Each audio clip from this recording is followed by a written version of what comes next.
682. Si est-il le nombre de jours que Roselyne Bachelot a passé à la tête du ministère de la Culture, qu'elle a quitté le 20 mai 2022.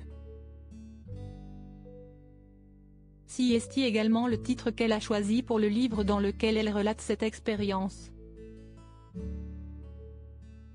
Mais, dans 682, Roselyne Bachelot raconte également sa première rencontre avec le président de la République Emmanuel Macron. Un homme qu'elle décrit comme peu raccord avec l'idée que les Français se font de la fonction de président. Un passage qu'elle explique le 5 janvier sur RTL. Je suis une vieille bête de la politique, se souvient l'ancienne ministre des 3 présidents différents, invitée de RTL. J'attendais d'un président qu'il me dise voilà ma feuille de route, un chef qui donne des ordres et je me mets en route pour faire sa politique. Et je regarde ce jeune homme, plus jeune que mon fli, avec ce regard bleu intense, ses dents du bonheur, sa chemise ouverte, et je me dis oulala, là j'ai un modèle de président de la République qui est à l'opposé de ce que les Français en imaginent, c'est-à-dire une sorte de père de la nation.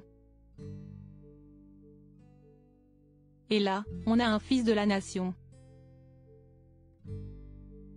Olivier Véran, Roselyne Bachelot.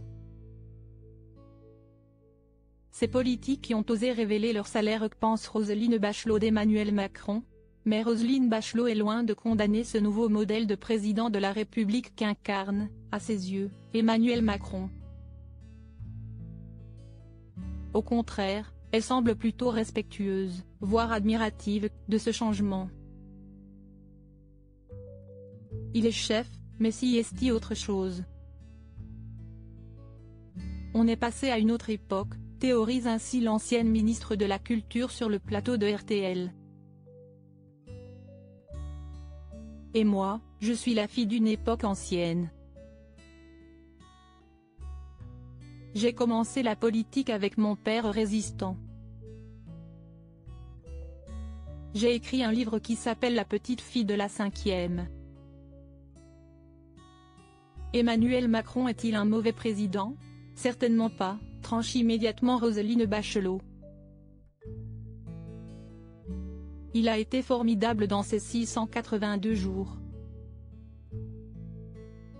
Crédit photo, capture d'écran Twitter.